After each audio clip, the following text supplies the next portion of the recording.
Hi, this is Pat McDonald, your host for Vote for Vermont, where our tagline is Listening Beyond the Soundbites. Joining me today is Guy Page as our guest co-host. Thank you, Guy. And continuing with our candidate interviews, we have V. Chase, who is a libertarian, and he's running for the House of Representatives for Chittenden 8-1. Welcome, V. Nice to meet you. Thank you. Yeah, great. So why don't you introduce yourself to our audience? Okay, my name is V. Chase. I'm running for Chittenden 8-1, which is the town outside the village. Of Essex. Yes, of Essex. So I had to get that correct. Right. So I've been a resident of Vermont since '91. Oh, that's when I came here. Yep. There you go. So when I was a little tyke. Went to Essex. I'm a Essex town person, the founders, and then I went to Essex High School where my dad currently teaches. So he's the science department head. Nice. I think there was a combo of science, math. Great. I stopped paying attention. It's just once Dad. Yeah, it's just like, you know. What does he do? Yep. Dad. So I did there. I was on the track team for 3 of the 4 years. Now I coach there too as an assistant coach. Oh, wow. So Great. yeah, I really didn't leave that. After high school, I joined the Navy. So that was my try to go find myself. I had a teacher, Mr. Ferreira, who always warned, no, don't go to college and spend the year to go find yourself. Right. You know, that was a terrible idea, and it'd be a waste of your parents' money. Oh, good. So instead, I was just kind of like, Dad, I don't want to go to college. And he's like, you should go to college. I was like, no. So I was like, well, so I joined the Navy. Yep. Something else we have in common. My father was in the Navy for years. Oh, good So for there him. you go. Yep, I did my 6 years. Yeah. I was getting ready. I was up for enlistment. I was up for E6. And at that time, the mom was just in my ear, come home, go to school. And no, the one time I listened to her. Yeah. But it was good times, you know. I see 20-something countries. I stopped counting. I once had one of those, you know, poster boards right, of where all the countries. Where have you been? Yeah, where you've been, and after a while, it's like I don't know why I'm keeping track. So I've been through the Panama Canal like 10 times. Yeah, I've done my shellback ceremony when you cross the equator. I've crossed the equator multiple times.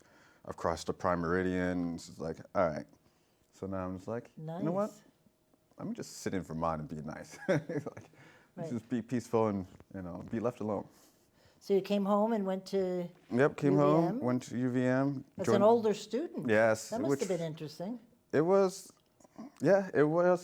interesting. I didn't mind it. I had my roommate, because I went to the dorms just so I can get that dorm life feeling. So yeah. My roommate also was coincidentally only like 2 years younger than me. Oh, so no it was kidding. just Oh, like, good. oh wow. I was like, all right. So it's like, yeah. He's like, oh, I can buy you beer. It's like, dude, I'm older than you. Okay. See, what would Like, we think about it yeah. at college? Exactly. It's like, Guy, I'm older than you. It's like, oh, okay. So. Good for you. Yep. And you studied economics? Yep, I studied economics. Well, I was biomedical engineer first. So that's why I was mechanical engineer with a biomed emphasis. So, and then calculus got the better of me. And it's one of those things when you're out in the service for 6 years, you know, math is, especially calculus math isn't exactly a thing. And I came back, jumped right in as opposed to, you know, getting myself back into it. And so, yeah, Calc 1 and 2 definitely whooped me real good and made me rethink, like, this whole engineering thing. This is not my thing. Yeah, it's not my thing. Luckily, my professor, my mentor, advisor at the time had already put me in some other econ classes as my electives. So Good. when I switched over, I think I only lost half a semester, really. Oh, that's good. So I didn't really lose much. And it was like, oh, well. There you go. And of course. And you found your niche? Yeah, it was, yeah. Yep, took economics and once it was one of those things, once you start seeing even past macro, micro economics, you start like, oh, that's how things, like, yeah, and then you slowly start seeing the politics behind it. And then somehow I can, you know, while watching various, especially on the national scene, seeing the arguments and just like, ooh, yeah, that's not gonna, like, oh, that's a short-term policy right there. we're going to feel the effects of it in a couple of years. And a couple of years later, Bam. shocking. Right, right. Shocking. I always tell my daughter when she calls up to complain about something her company's doing, I always say, follow the money. Yes. You know, track it back, and there's the reason why we did that. Yep. Yep, right. Exactly. So why did you decide to run? Well, this is actually my third time. Oh, I didn't know that. Yep. I ran in Shame on me. 2014. I ran in. I didn't say it. So. Well, no, what I should know those things. Yeah. So I ran in 2014 because I had joined the party. I think 2013, probably 2014, and at the time, our current then chair wanted some more libertarians in the party, so I decided to do that. Put my name on, just put my name on the ballot. Yeah. There were a couple of signs, nothing major. No, I think I maybe spent $100 or so. Very, very little money on the signs, and surprisingly, I did very well for a no.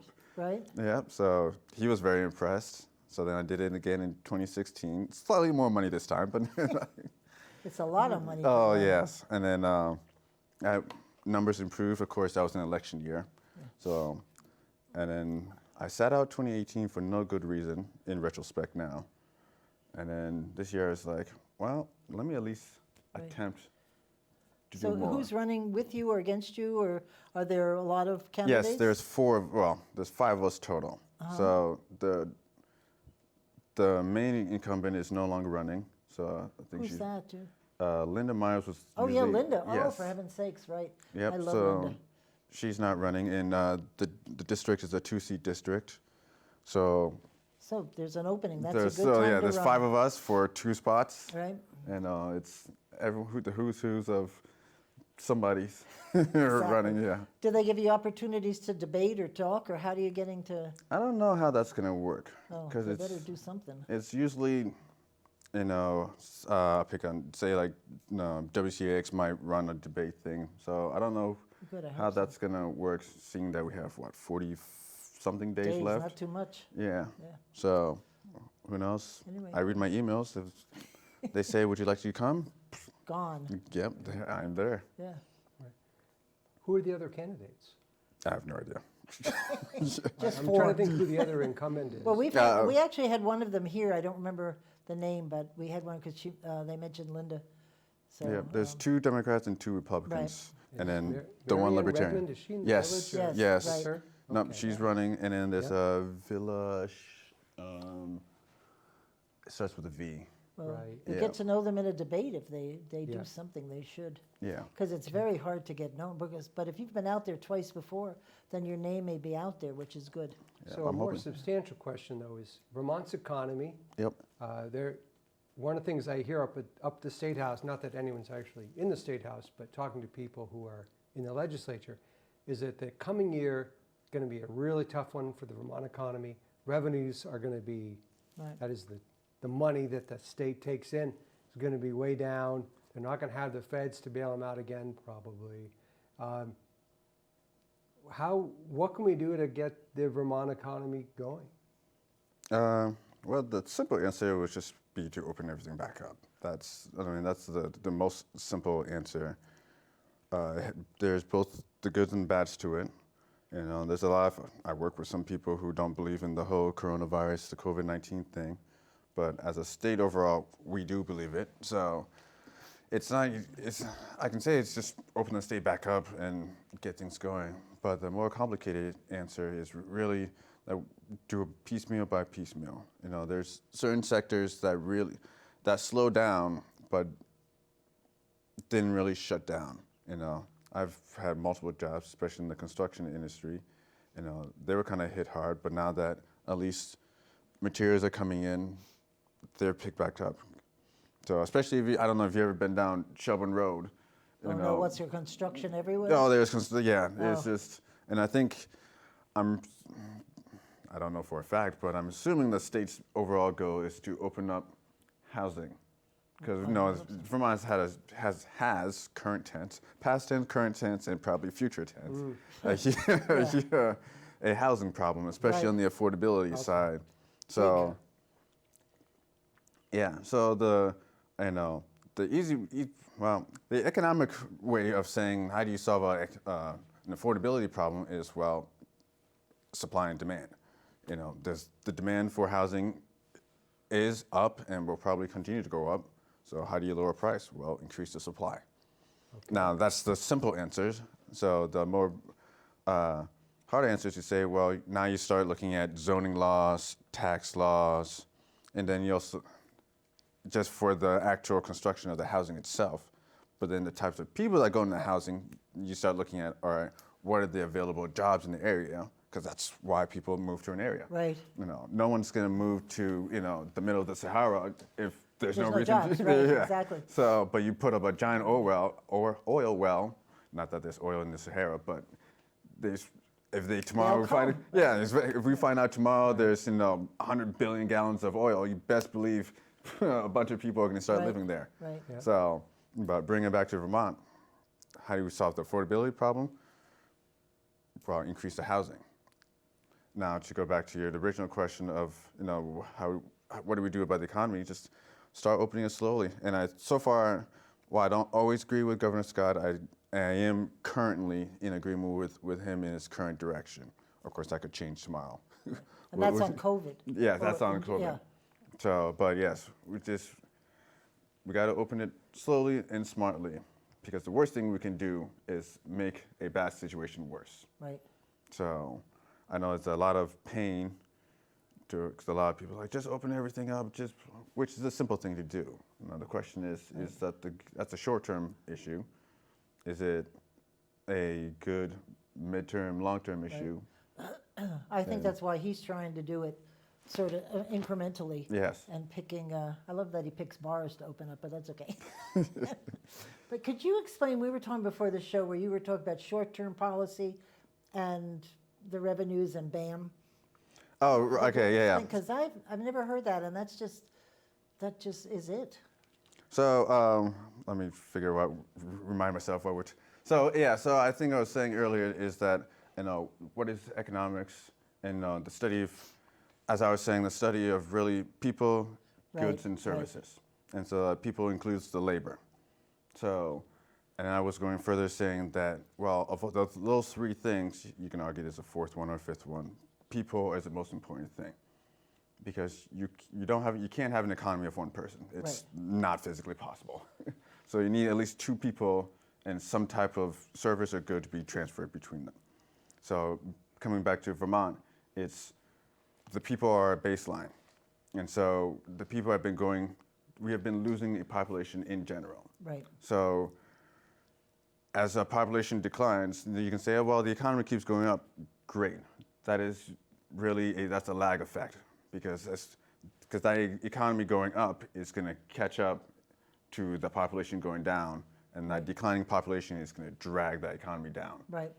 And now you combine a decreasing population with an aging population, a la, say, Japan, and now you have a whole lot of issues that are going to crop up in the long-term effect. Because we have older. Right. Because are we the fourth oldest state in the nation? Or? I was thinking second. I'm one of those statistics. Yeah, we're top 5. Oh, so are we? Really? We're top 5 in the oldest, which, like I said, long-term is going to start catching up to us. Right.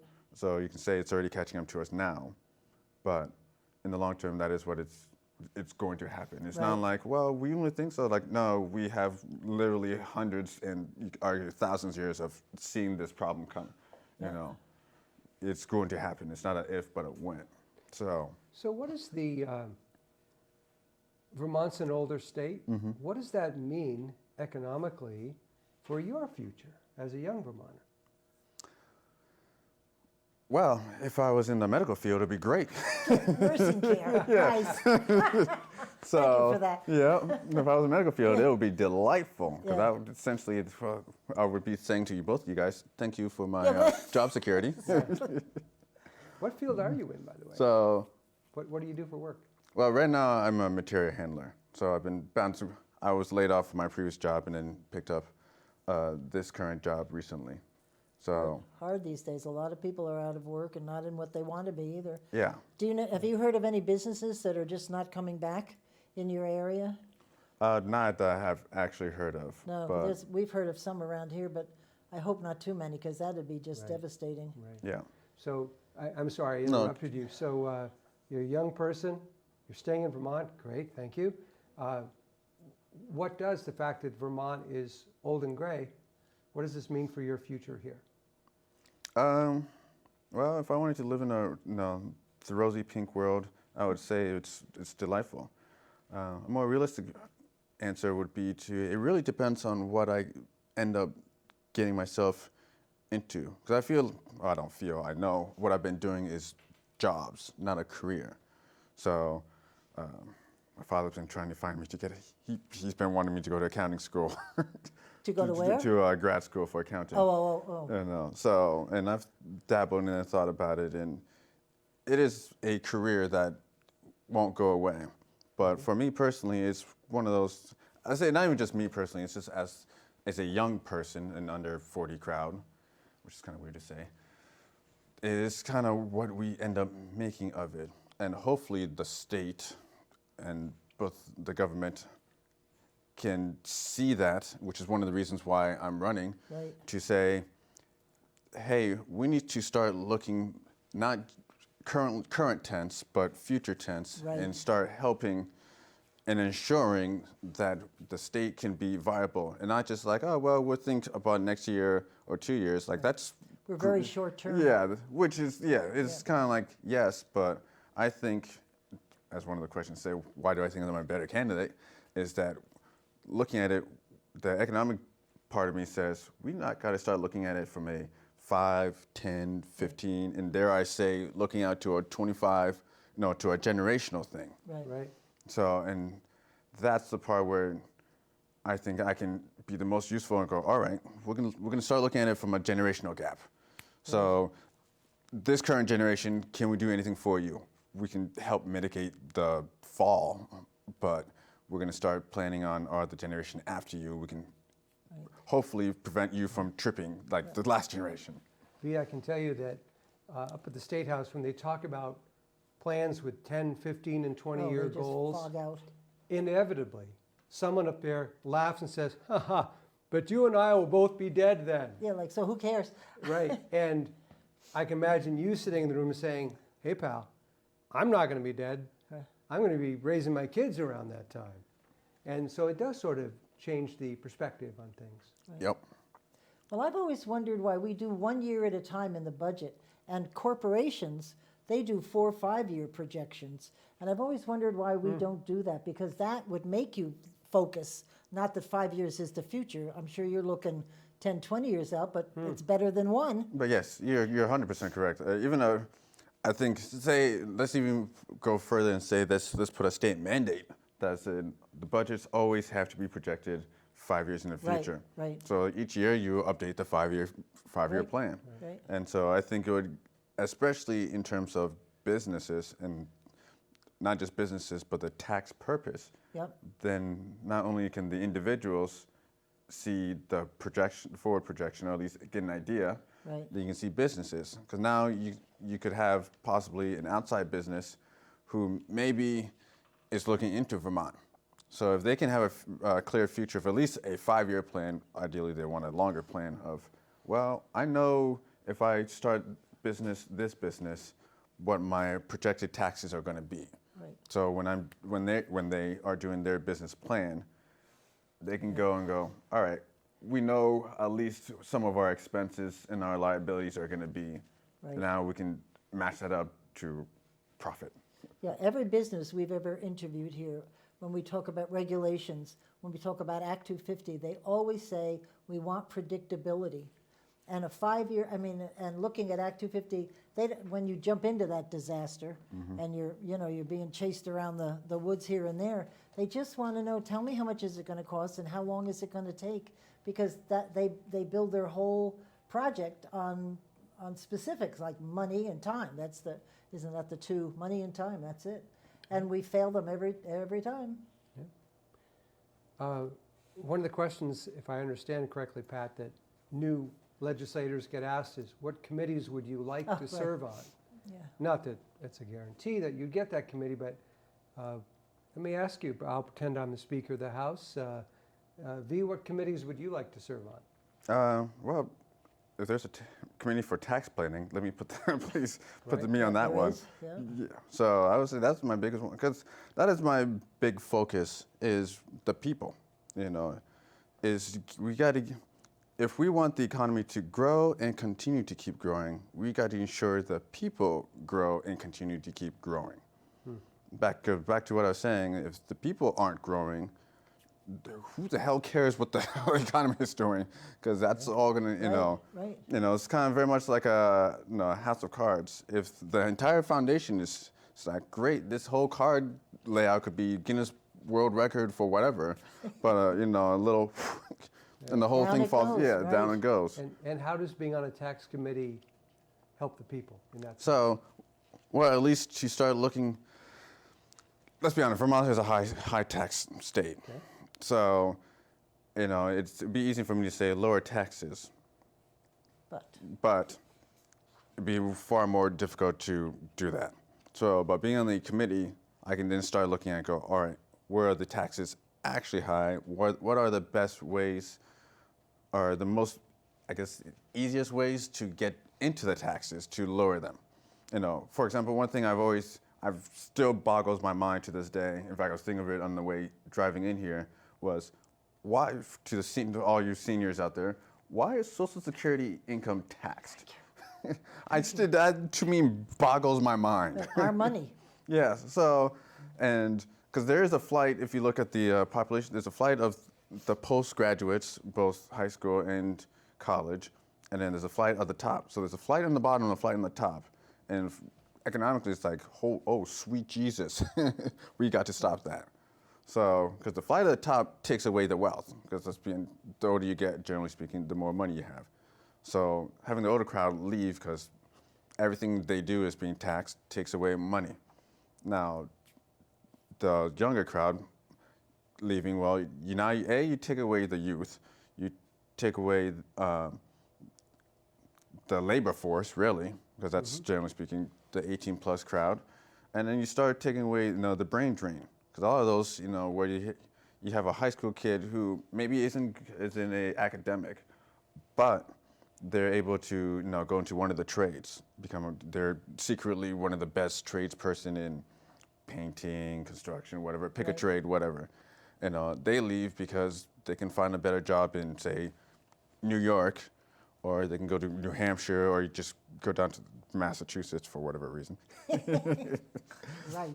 So now you start taking away two things that the economy really needs: is people, and now you're taking away wealth, or at least a capital investment. And if you look at the states that don't, thank you for that suggestion of Social Security, that don't charge taxes on Social Security, and you see the number of people that move into, like Pennsylvania and other states, that's where they're going, where it's less taxes. And that's the first thing when we were looking to leave Vermont.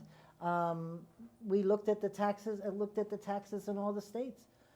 And most of them don't charge Social Security. Yeah. The governor started, I forget which, he has two, I think the veterans, and Right. what's the first one he did? Low income or something? Well, I think Not me. maybe serving military, maybe, or is it retired veteran? Well, I know that's it, military we don't get taxed. I did not get taxed. Oh, okay, so that So- doesn't. So there was one other group that the governor pointed to, but I remember the second one was veterans, which is fine with me, but I think the third one should be us, all of us. Right. Yeah. Because that would make a complete difference in my I living. think, I can almost, I don't want to promise, but I can almost guarantee that if I do get in there, that is one of those things that I will be like, we do not need to be taxing Social Security. It is, we can find money elsewhere. Like, Right. it's not Or that. stop spending it, Or just a d- thought. Yeah, yes, that is, as a libertarian, that's always my answer to like, we need to raise taxes, or you can stop spending it. Right, That- exactly. But again, that's one of those They easier don't things. seem to want to do that. Yes. No, they don't. So, I mean, this global warming thing, they just, global warming, what is the it carbon called? trade. No, the Global Warming Solutions Act, they just Yeah. passed it. Yeah. And it's got all that stuff, it's got everything. It's gonna cost us a fortune. And I don't get it. Then they got this group of 24 unelected people that are gonna be allowed to make all the decisions about global warming. And it doesn't even go to the legislature. And if I was in the legislature, I would want it to go, I'd want the buck to stop with me But no. Yeah. Didn't they do that with, you would know about Vermont Yankee? They had a group of 5 people. Right. And the legislature was all yanked about that because they couldn't have any say. And now they're creating the exact same thing. Right. But three times as many people. The difference 4. with the Vermont Yankee thing is those folks didn't have any real say. Well, Whereas these folks, they'd be Yeah. setting policy. yeah. Yeah. Scary. Anyway, sorry. Yeah, no. All right. So just in the time you've sort of talked about it, but why you would make a good candidate, and if you want to bring us home on this about your skills and Yeah, well, perspective Yeah. is, I can, well, without knowing the age group of my competitors, but perspective, really wanting to see someone who will stop looking 5 feet in front of them, stop being the fog light, if you will, and be the high beam, if I may use the car term. So, we need to look ahead too, not just that 1 year, 6 months, but let's look 5 years, 10 years and beyond. Because for a lot of us, that's how we're going to be here for a while.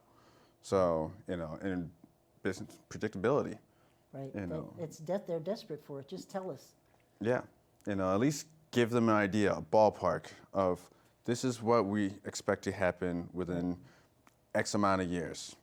X being greater than 2, hopefully.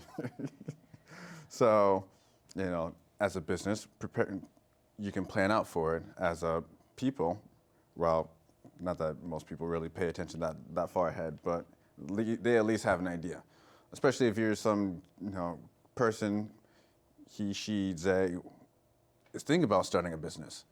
Now you can put into your business plan, oh, well, I know I'm a cosmetologist, I want to open my own hair salon, whatever.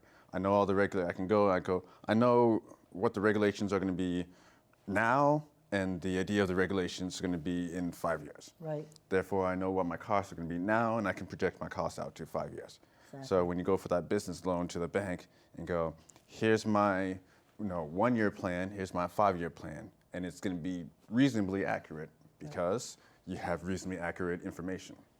So Great. very hard, especially very hard to get an answer if you don't really know what the variables are going to be. You can't solve an equation without knowing what the variables are. So the more you take those variables and turn them to constants, the better your answer is going to be. Yeah. Very refreshing. And a young person, too. Yeah. Now, Quebec and what's the other Car. they don't do any, those are our economists that we use, outside economists, and say, they don't project out, do they?